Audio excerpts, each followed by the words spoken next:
Once again, happy Mother's Day. We're happy that you're here if you're visiting with us. And we're happy, of course, that you're able to celebrate the fact that your mother's with you. If your mother has passed, as many of our mothers have, then it is, of course, with sadness that we speak this. Just a few years ago, my mother was here. And I'll say this, that anything admirable that might be found in me is due to my mother.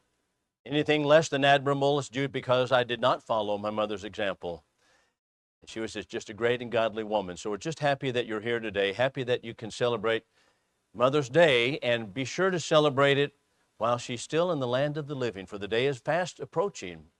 We'll not be able to celebrate a Mother's Day with our living mothers. So we're happy that you're here today. We're happy for you to think about those things.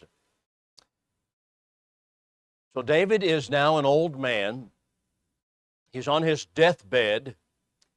He has reigned for 40 years in Israel. He has reigned for 7 years in Hebron. He's reigned 33 years in Jerusalem. He is 70 years old, which by biblical standards is a very old man.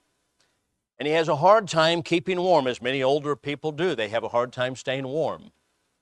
His staff, therefore, hires a young, beautiful woman from the village of Shunem to come and lay in bed with him and warm him.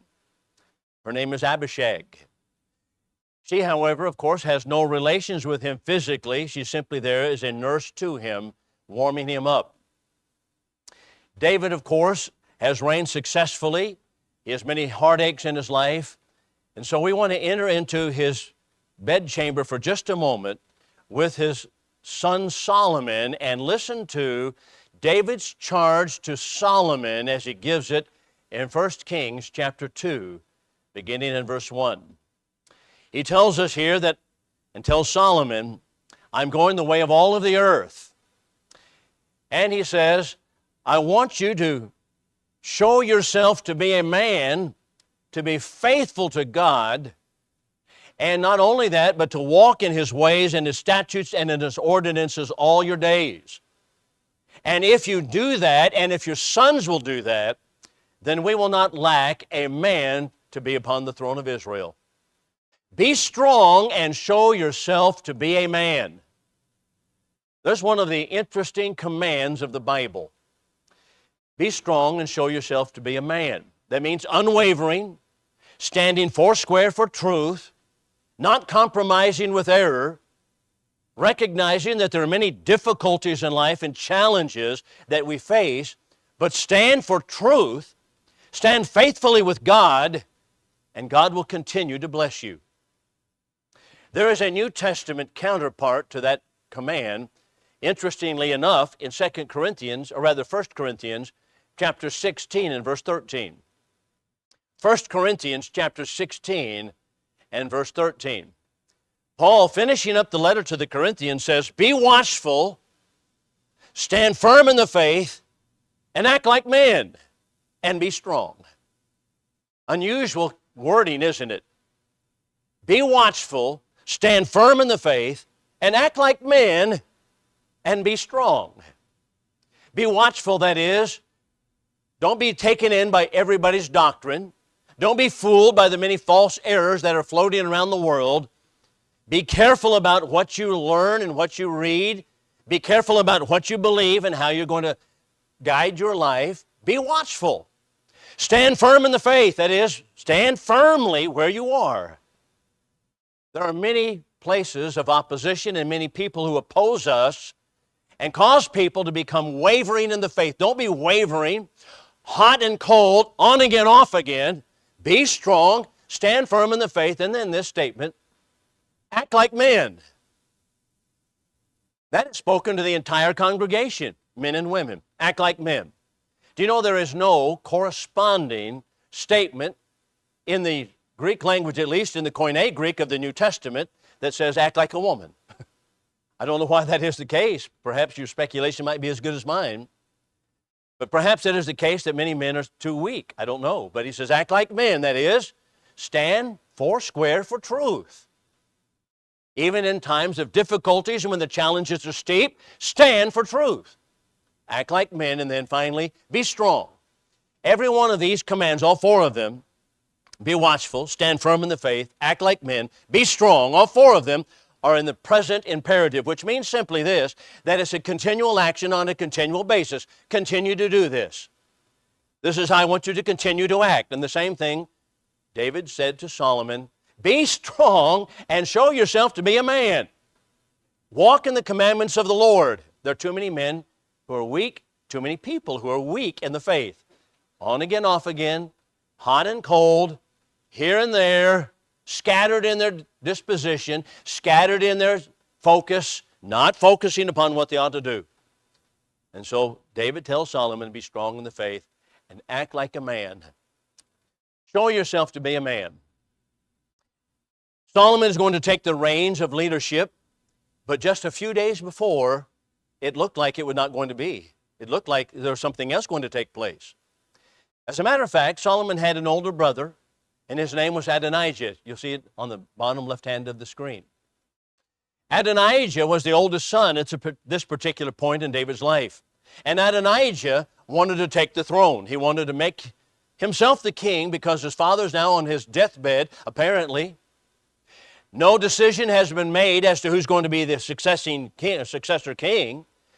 David seems to be in a state of indecision. Nothing has been done, so Adonijah takes in hand to anoint himself to be the king or to appoint himself to be the king. He therefore organizes what we might call a 10 shekel a plate dinner, fundraising dinner right outside the city walls of Jerusalem, Adonijah. And he has people there paying for this big money to come sit at the pavilion. The pavilion is at a place called En Rogel. It is beside what is called the Serpent Stone. What exactly that is, I'm not certain. So he's at En Rogel by the Serpent Stone, and he has this fundraising dinner. And he has certain individuals of the kingdom of David who are supporting him. Joab being one of them. Joab was the commander-in-chief. Joab had been the commander-in-chief for David all of his life, was the most powerful military commander in that period of time. Joab was with Adonijah. Not only so, but there was a man by the name of Abiathar. Abiathar was one of the priests, one of the high priests, that is. There were two high priests, interestingly enough, two high priests at the time. Even though the Old Testament had authorized only one man to be high priest, there were at this time two functioning as high priest. One of them was Abiathar, the other one was Zadok. We'll talk about that in a moment.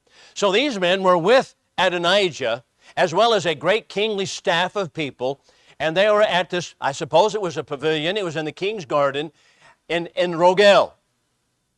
But there are certain people notable who are not there. Solomon had not been invited himself. There was also Benaiah. Benaiah was the captain of the king's guard, powerful man himself. He was not invited. Then also Nathan the prophet. Nathan was not invited either. Nathan had been by David's side for many years. Nathan had not been invited to this fundraising dinner, this anointing, this inauguration of his kingship. Not only so, but two men who were really of the special forces called Shimei and Rai, they were not invited either. So there are notable people who were not invited to this dinner.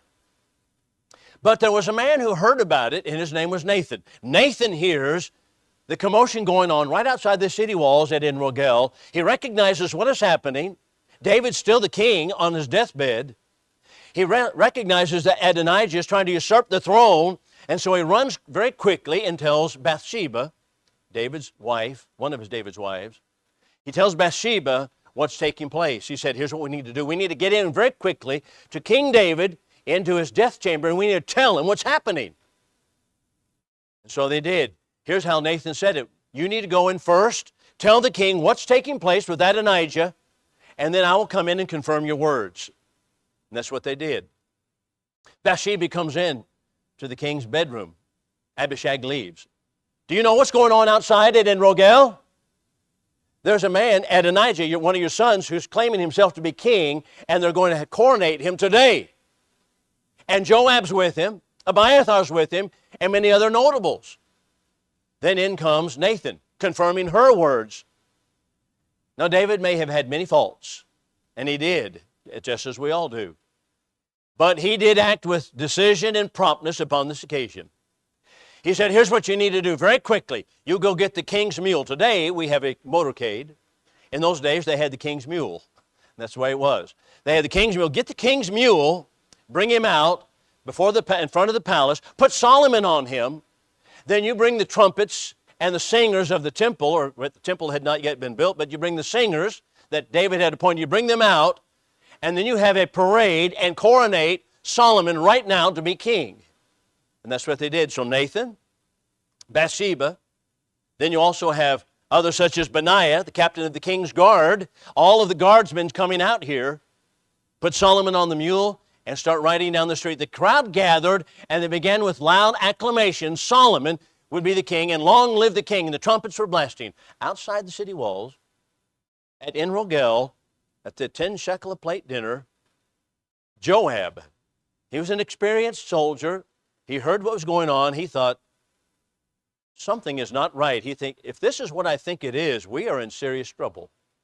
Now, number one, it was a dangerous point for Bathsheba and Solomon also. If Adonijah had been king, according to the practice of Eastern monarchs, they would exterminate everyone who had any kind of claim to the throne, and they would do that immediately. So that was a dangerous point for Solomon and his mother Bathsheba. But now, since Solomon is being proclaimed king, and that's what Joab thinks is happening, we are usurpers, and we might be now under the sword. So very quickly then, before they disperse, a man runs in. His name is Jonathan. Jonathan is the son of Abiathar, the priest that's sitting there with Adonijah. Jonathan says, they just made Solomon king, and he's walking down the street. They've got a king's parade going on right now. The fundraising dinner closes. Everybody runs to his own house. We'll see about them in just a moment. The first thing that Solomon did when he became king was he wanted guidance from God. And you can read about it in 1 Kings chapter 3. He goes to a place just north of the city of Jerusalem. The place is called Gibeon. Gibeon is just a small little village just on the north side of Jerusalem where the tabernacle has been located. Remember, they don't have the temple yet. They're going to build it later. Solomon will build it himself. Solomon goes to Gibeon and there has a great inaugural dinner. He has a great inaugural sacrifice. He offers 1,000 animals on a sacrificial altar. That's the way kings did in those days. You might read, for example, in Herodotus, an ancient historian. Herodotus tells us that when Xerxes in the Bible, when Xerxes became king, he went to Troy. Troy was the ancient city of Troas. It's also called Troy, where the city walls were. They had a great famous battle there. He went to Troy, he offered 1,000 bulls as a sacrificial altar, a sacrifice to the gods. That's the way he behaved. When Alexander the Great came over from Greece to Troy, he was so impressed with Troy himself, because that was where his famous, his idol had been killed. That was Achilles. And he ran around the tomb of Achilles, stripped himself naked, ran around the tomb of Achilles. This is the way that kings behaved. And so the king, Solomon, now goes to Gibeon. He offers 1,000 animals for sacrifice upon the altar. The crowds have gathered, and they're all praying for the king. The inaugural parade has begun. The inauguration of the king now is official. Solomon, however, recognizes, thinking about this, he recognizes that he is not what he should be. He's only a young man, about 20 years old, probably about the age of some of the young ladies sitting on the front here. He's only about 20 years old, and he does not know yet how to guide the people. As a matter of fact, Solomon's great glory, that's how we have it on the screen, his great glory, Solomon in all of his glory, his wealth, his riches, his fame, and his military power, and the extent of his kingdom is not due to himself, but it was due to God alone. At this point, however, he's just a stripling young king, and he doesn't know how to guide the people. And so he goes to Gibeon and offers these sacrifices in front of all the crowds, the vast assembly that has gathered. And when he does so, he lays down to sleep at night, and God says to him, "You ask what you will, and I will give it to you." So Solomon made a prayer to God, and here generally is the prayer. First of all, it was a prayer of thanksgiving. He thanked God for bringing him to this place that he was now king. That's number one. It was a prayer not only of thanksgiving, but also as a prayer in which he recognized his own weakness, his own confession. It was his confession that he is weak. He even said, I'm just a babe. I don't know how to guide this people. And then finally he made his petition. God had said, ask what you will and I will give it you. And here's Solomon's petition. I wish that God would give me, that you will give me wisdom that I might guide this people. Give me a discerning heart that I may know how to make decisions and guide the people. God said, because you have been so faithful and you have not asked for yourself riches, you have not asked for yourself vengeance upon your enemies, but you have asked wisdom that you might guide this people. I'm going to give you not only wisdom, but I'll give you also wealth and glory. And Solomon became the wealthiest king in ancient history, the temple at that time standing as a monument to his wealth. But it was not because of his own prowess, it was not because of his own sagacity, it was because he was a man dependent upon God, and God gave him great wisdom. He'll need that wisdom because the first thing that he needed to do was exterminate, you see point number 3, or the removal of his adversaries. There were many people who were adverse to him. You know, Solomon, when he came to the kingdom, there were many troubles in the kingdom. The kingdom had been expanded, the borders thereof, by David, and he had territories all the way stretching to the Euphrates River, but they had not yet been consolidated into the kingdom. He had internal strife. That is, there were tribes at war with one another. You might reach back in history for a moment and remember that when Saul was king, he died at Mount Gilboa. His son Ishbosheth took the northern tribes. David was now proclaimed king by God, but he only ruled over Judah at the time. Because Ishbosheth took the northern tribes, there was a division in the kingdom already. Later, Sheba led a rebellion. The 10 northern tribes rebelling against the south. That was in David's own time.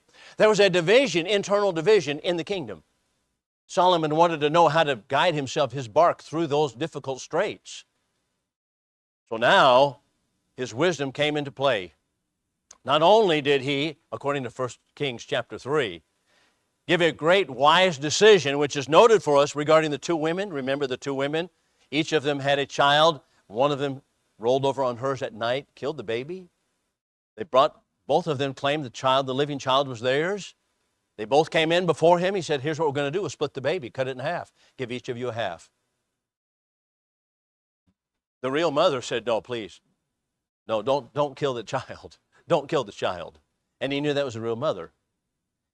But here's something even more important, and that is that we have Adonijah. Adonijah needs to be dealt with, but Adonijah had been treated mercifully by Solomon up to this point, but Adonijah made the mistake of his life. He goes to Bathsheba. He says to Bathsheba, Solomon's mom, go to your son Solomon and ask him if I can have Abishag to wife. Abishag, remember, was the bed warmer of David. She was technically part of the harem, even though technically she had had no relations with the king. Even though he said, I want Abishag to wife. Now, in Old Testament period of time, the claim to the harem was a claim to the throne. Bathsheba goes into Solomon. She said, I want to ask you a favor. He said, what is it, mother? What do you want me to do? Your brother, half-brother, Adonijah wants Abishag to wife.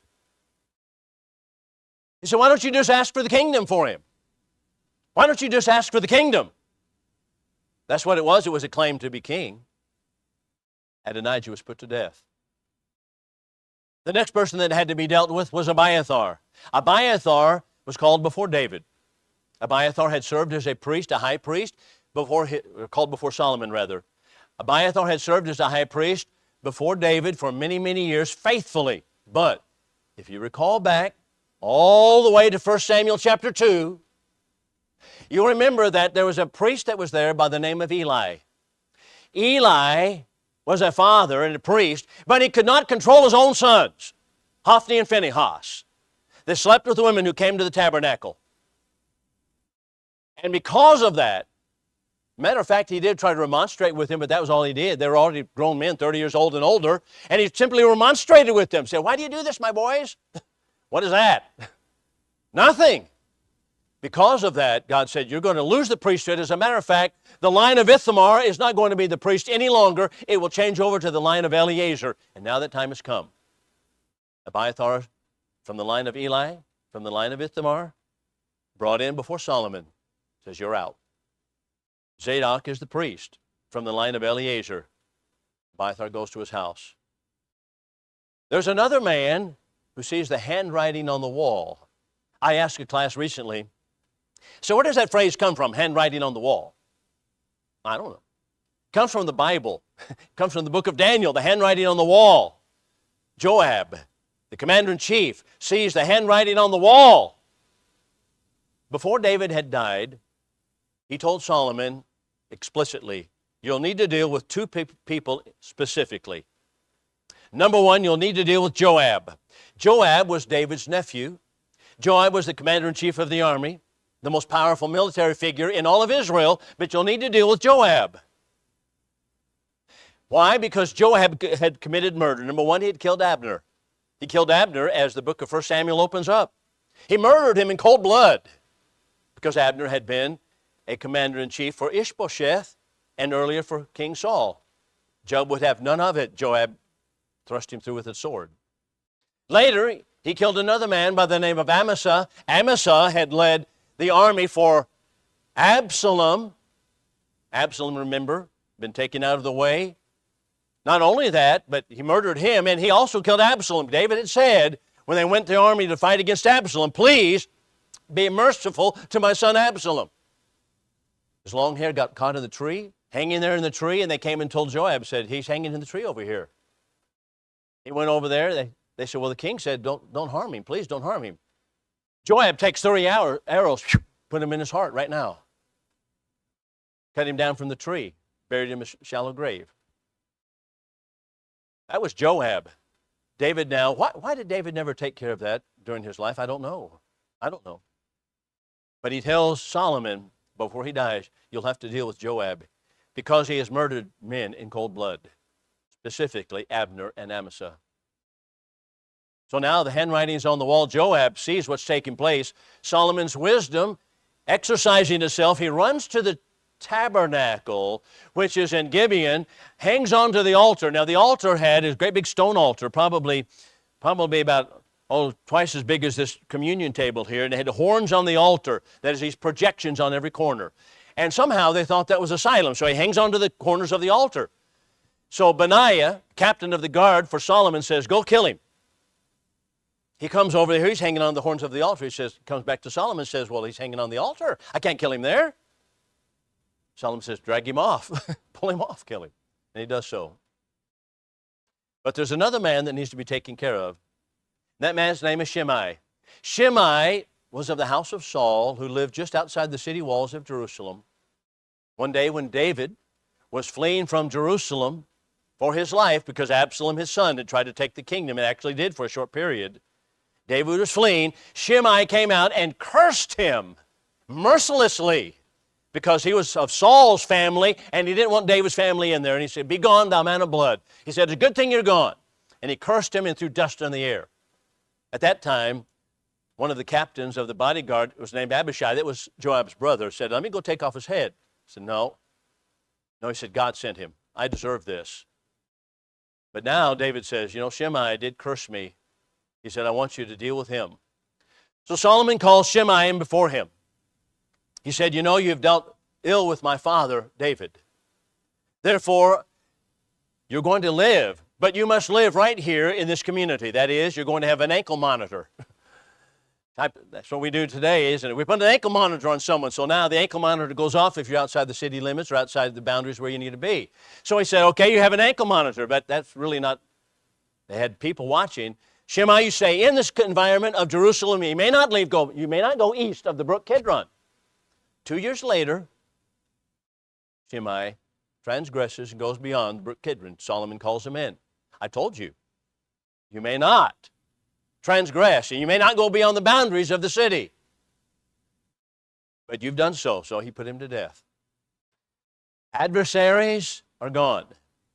But now we have probably the greatest expression of God's blessings in the Old Testament, as we see the wealth, the power accumulate to King Solomon. Now, just for comparison's sake, I want you to think for a moment of how the kingdom of Saul operated.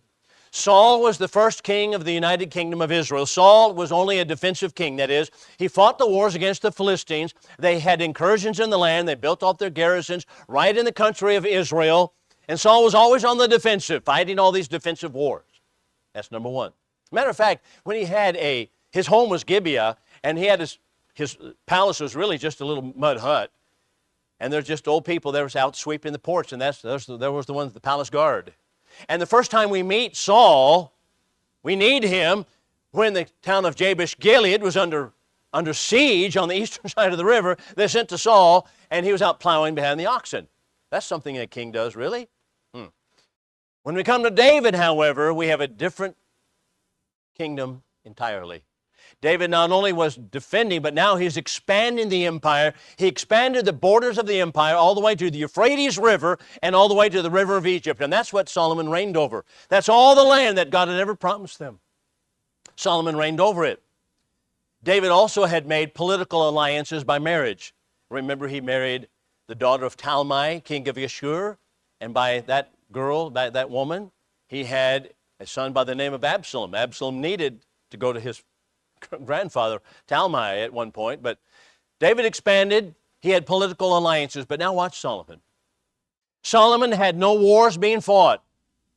He had the territory all the way from the Euphrates River, which is over there in Iraq, all the way down to the river of Egypt, right on the border of Egypt.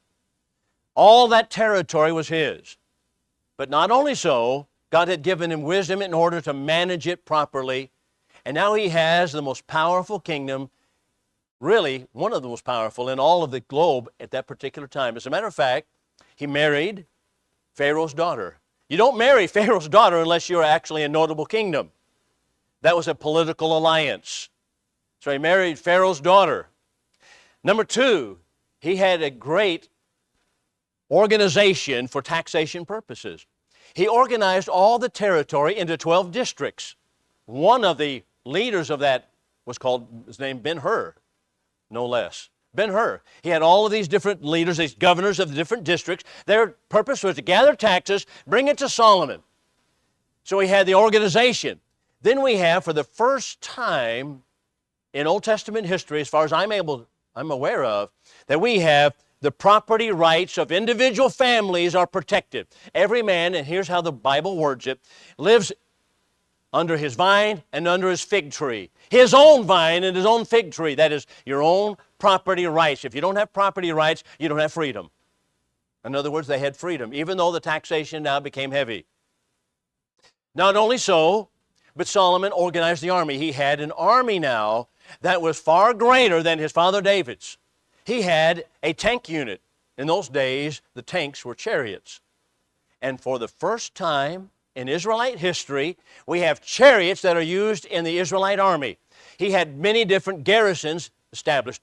As a matter of fact, one of them has been successfully dug at Megiddo, right in the valley of Armageddon. At Megiddo, they've uncovered all these stables where the horses stay. They have, according to the Old Testament, 1,200 chariots and 12,000 footmen, or 12,000 horsemen, I should say, horsemen, chariot drivers. All of these, Solomon had stations throughout all of the land. He had an organized army. And here's something else interesting. He had maritime industry. Maritime means, I asked my class this week, I said, what's maritime mean? They had no idea. What is maritime? It means the water, marine. If you look at your map, you go all the way down from Israel, the Dead Sea, all the way stretching down, and there are two fingers of water down here, reaching out. One of the Gulf of Suez, and the other one is the Gulf of Aqaba. The Gulf of Aqaba is where Israel touches, and there's a town there called Ezion Geber. He had a shipbuilding project at Ezion Geber. And the Navy of Phoenicia helped him board those ships. Today, they've uncovered Solomon's shipbuilding shipyards. It's amazing. They had copper smelting right there. And the ships were built at Ezion Geber. He sent the ships all the way down to the Indian Ocean. He goes to a place called Ophir. They bring gold, silver in abundance. He brings apes, peacocks. People in Israel had never seen anything like that. They'd only known donkeys. That's all they had. They didn't even have house cats. Now they have apes and peacocks and gold and silver in abundance. Solomon's kingdom was actually most marvelous and expanding. But perhaps the most marvelous thing about it was that his father had contracted with Hiram, king of Tyre, that he would have the produce of the trees of Lebanon cut down, the cypress and cedar trees there. To get an idea of the cypress and cedars, you think about the redwoods of California. Wouldn't that be horrible to cut them all down? I think that'd be a shame, wouldn't it? Well, that's what Hiram, king of Tyre, did. He cut those trees down on the mountains of Lebanon, stripped them, floated them down the coast of the Mediterranean coastline, unloaded them at Joppa. They had them tied together as rafts, unloaded them at Joppa, brought them up by oxen power all the way up the hills of Jerusalem, and Solomon built the most glorious building in ancient history, one of the ancient wonders of the world. And here it is. There's an artist rendition of it, the glorious gold-gilded Temple of Solomon. Inside, lined with cedar and cypress wood. It had so much gold on it that the kings for 300 years after would simply strip some of the gold off of it, pay other kings as a ransom. Solomon's kingdom was vastly superior, wealthier, more powerful than any kingdom ever had existed. He even built a great giant armory called the House of the Forest of Lebanon. Gold shields hanging right in there. It was like an auditorium twice as large as this. These great big pillars that were made of cypress and cedar lumber, and all these gold shields hanging on the walls. That was Solomon's kingdom. Think about his great wealth and power because he did show himself a man to be faithful to God, to walk in the statutes and ordinances, the same thing God commands of us.